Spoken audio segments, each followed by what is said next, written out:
அனைவருக்கும் நமஸ்காரம். ஓம் பூச்சியாய ராகவேந்திராய சத்திய தர்ம ரதாயச பஜத்தாம் கல்ப விருஷாய நமதாம் காமதேனுவே. ஸ்ரீ ராகவேந்திரருடைய பொற்பாதம் தொட்டு வணங்கி குரு வாழ்க குருவே துணை.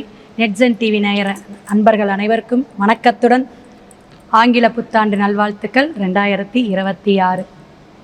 இந்த நியூ இயர் அப்படிங்கும்போது நமக்கு ஜனவரியிலேருந்து உங்களுக்கு டிசம்பர் வரையிலும் ஒவ்வொரு ராசிக்காரர்களுக்கும் மேசம் முதல் மீனம் வரை என்னென்ன நமக்கு நிலைப்பாடுகள் மாற்றத்தையும் ஏற்றத்தையும் கொடுக்கும் அப்படிங்கிறத நம்ம இந்த வீடியோவில் வரிசையாக சொல்லிட்டு வரப்போகிறோம்.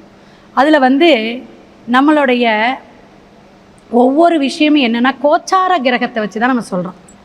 ஜனன ஜாதகத்தில் உங்களுடைய கிரகத்துடைய அமைப்பு நிலைப்பாடுகள் என்னன்னு கவனிக்கணும், தசாபுத்தி என்னன்னு கவனிக்கணும். இந்த கோச்சார கிரகத்திலேயே ஆண்டு பெயர்ச்சியாக பெயரக்கூடிய குரு பகவான் இப்போ மிதுனத்தில் இருக்கார் காமனா.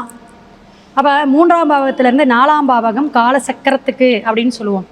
அப்போ மிதுனம் கடகம் 2 விஷயமாக எடுத்து ஒவ்வொரு ராசிக்காரர்களுக்கும் நம்ம சொல்லுவோம். அடுத்த விஷயம் பார்த்திங்கன்னா அவங்களுடைய அமைப்பில் குரு பகவான் என்னதுங்க, குழந்தை, கல்வி, தொழில், திருமணம் எல்லாமே நம்ம எடுத்துக்கலாம். இதே தொடர்ந்து சனி பகவான் பார்த்திங்கன்னா தொழில், ஆயில், அவர் மீனத்தில் பயணிச்சிட்ருக்கார். ஸோ இப்போ ராகு கேது பயிற்சி அப்படிங்கும்போது டிசம்பர் லாஸ்ட்டில் வந்துருங்க.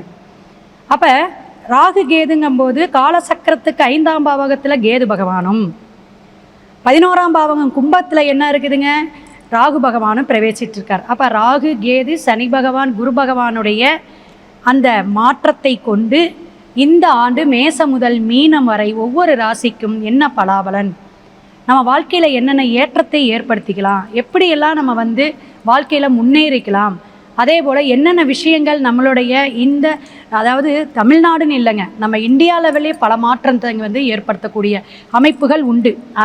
அரசியல் சார்ந்த மாற்றங்கள்லாம் நிறையா வருங்க.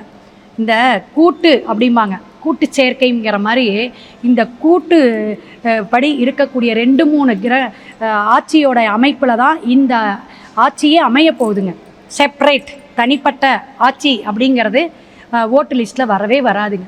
நிறைய ஒரு கலவையாக தான் வரக்கூடிய அமைப்பு, பல குழப்பத்தை ஏற்படுத்தக்கூடிய அமைப்பு. அதே போல் குருமார்கள், சன்னியாசிகள், சிவனடியார்கள், கோயில் பிரச்சனைகள் இன்னும் இந்த ஆண்டு கொஞ்சம் தொடரக்கூடிய அமைப்பு. கடகத்தில் உச்சம் பெறக்கூடிய குரு பகவான் அப்படிங்கிற ஜூன்லேருந்து கொஞ்சம் ரிலாக்ஸ் ஆகும். ஆனால் உண்மைகள் எல்லாமே வெளிச்சத்துக்கு வரும்.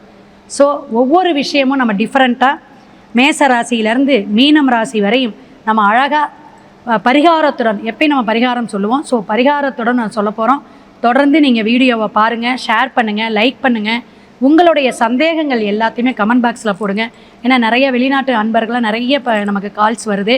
நிறைய நமக்கு சப்போர்ட் ஆதரவு கொடுக்குற அனைத்து நேயர்களுக்கும் நன்றியை சொல்லிட்டு ஒவ்வொரு ராசிக்கும் இன்னுமே பார்ப்போம். கன்னி ராசி நேயர்களே, ஹாப்பி நியூ இயர், புத்தாண்டு நல்வாழ்த்துக்கள். வாழ்க வளமுடன். உங்களுடைய எல்லா விஷயங்களும் சமநிலையும் நல்ல ஒரு சமஸ்தரமாக நல்ல ஒரு விஷயத்தை இனிமே நல்ல ஒரு வாழ்க்கை பயணத்தை உங்களுடைய பொருளாதாரம், அதே போல் தொழில் லாபம், வருமானம், தொழில் மாற்றம், புதிய வேலை எல்லாமே கொஞ்சம் கொஞ்சமாக சேஞ்ச் ஆகக்கூடிய படிப்படியான உயர்வை கொடுக்கக்கூடிய அமைப்பு, அந்தஸ்து, எல்லா பிரச்சனைகளையும் நீக்கக்கூடிய காலகட்டமாக ஆங்கில புத்தாண்டு ரொம்ப அழகாக இருக்குங்க. கவலைப்படாதீங்க, பயப்படாதீங்க. குரு பகவான் உச்சம் பெற்று 11ஆம் இடத்துல லாபஸ்தானத்தில் உட்கார்றாருங்க. இதனால தான் இதை சொன்னேன். அப்போ மே வரையும் கொஞ்சம் அப்படியே உருட்டுங்க, அடுத்தது பார்த்துக்கலாம், சரிங்களா? 7ஆம் இடத்துல சனி பகவான், கணவன் மனைவியுடைய ஒற்றுமையை நீங்கள் தான் வளர்த்துக்கணும். தேவையில்லாத வார்த்தைகளை, ஏன்னா கண்டகச்சனிம்பாங்க. அப்போ உடம்பு தொந்தரவையும் பார்த்துக்கணும். என்ன உடம்பு தொந்தரவு அப்படின்னு பயணங்களில் கவனமாக இருக்கணும். முகம் சார்ந்து, பற்கள் சார்ந்து, கண் சார்ந்த பிரச்சனையெல்லாம் நீங்கள் உடல் ஆரோக்கியத்துக்கு உடனே ஆஸ்பத்திரிக்கு போயிருங்க. படிப்படியாக உங்களுக்கு ஆரோக்கியம் நல்லா இருக்கணும் அப்படின்னா உடனே பார்த்துறது தான் நல்லது. அப்போ புதிய பழக்கம், புதிய விஷயத்தில் நீங்கள் போய் நீங்கள் ஒரு கெட்ட பழக்கத்துலேயோ அல்லது புதிய விஷயத்தை நீங்கள் போய் தொற்றாதீங்க, மாட்டிக்குவீங்க. அந்த அப்படியே உங்கள் உடம்பு பாதிச்சிரும். 2வது திருமணத்துக்காக வெயிட் பண்ணிகிட்ருக்கிறவங்க, செகண்ட் மேரேஜுக்கு வெயிட் பண்ணிகிட்ருக்கவங்க எல்லாத்துக்குமே இந்த வருஷம் கன்னி ராசிக்கு கண்டிப்பாக சக்ஸஸுங்க நடைபெறும். எனக்கு கமெண்ட் பாக்ஸில் போடுங்க. விரயஸ்தானத்தில் இருக்கக்கூடிய கேது உங்களுக்கு பல விஷயங்களை தடை தாமதமாக இருந்துச்சு. இனி வரும் காலகட்டங்கள் ஏப்ரல் மேக்கு அப்புறம் அப்படியே படிப்படியாக உயர்வை கொடுக்கும். சுபகாரியம் நடக்கக்கூடிய அமைப்பு. ஏன்னா அது சுபகாரி என்னென்னா சுப விரயமாக போயிடும், அவ்வளோதான். இவங்க யார், இவங்க இப்படிப்பட்டவங்களா, இந்த சொந்தக்காரங்களா நம்மளை இப்படி பேசிட்டாங்க, இப்படி பலருடைய விஷயத்தை நீங்கள் புரிதல் அப்படிங்கிறத இந்த காலகட்டம் வரை புரிஞ்சிருப்பீங்க. அப்போ நீங்கள் என்ன நல்ல பேர் வாங்குனீங்களா கெட்ட பேர் வாங்குனீங்களா உங்களுக்கே தெரியாது. அதெல்லாம் இன்றைக்கி நல்லவராக அமையக்கூடிய அமைப்பு, புதிய ஒரு வாய்ப்புக்கான விஷயங்கள் எல்லாமே நடக்கும் அப்படிங்கிறத தெரிஞ்சுக்கங்க. தொழிலில் மாற்றம் உண்டுங்க.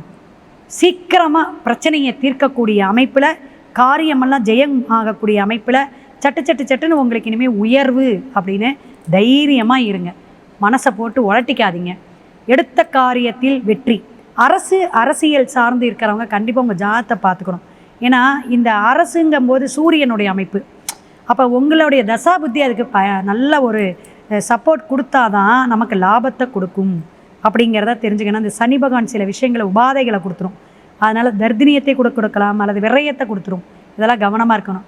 உங்களுக்கான வழிபாடு அப்படிங்கிறத விட சாலையோரமாக ஏழை எளியோர்கள் யார் இருக்காங்களோ அவங்களுக்கு ஒரு கம்பளி வாங்கி போற்றி கொடுங்க. அதே மாதிரி தானமாக சாப்பாடு வாங்கி கொடுங்க. இந்த சின்ன சின்ன விஷயங்கள் உங்களுக்கு பெரிய ஒரு மாற்றத்தை கொடுக்கும். அதே போல் குடம் எடுத்துகிட்டு போகிற இந்த பானை, அல்லது பானை வச்சு தண்ணி ஊற்றி குடிப்போம் பார்த்தீங்களா, அந்த பானை யூஸ் பண்ணிகிட்டே வாங்க. மண் தத்துவமாக உங்களுக்கு இந்த ஆண்டு அது ஒரு தாந்திரிகம். ஸோ நல்ல ஒரு விஷயமாக அமையும். நீங்கள் சேர்த்து வச்ச காசெல்லாம் சேமிப்பாக இருக்கக்கூடிய அமைப்பும், பணம் அப்படிங்கிற விஷயத்தில் உங்களுக்கு சேமிப்பை தரும் அப்படிங்கிறத மேற்கொண்டு உங்களோட ஜாதகமும் நம்ம பார்த்துக்கணும் கன்னிராசி.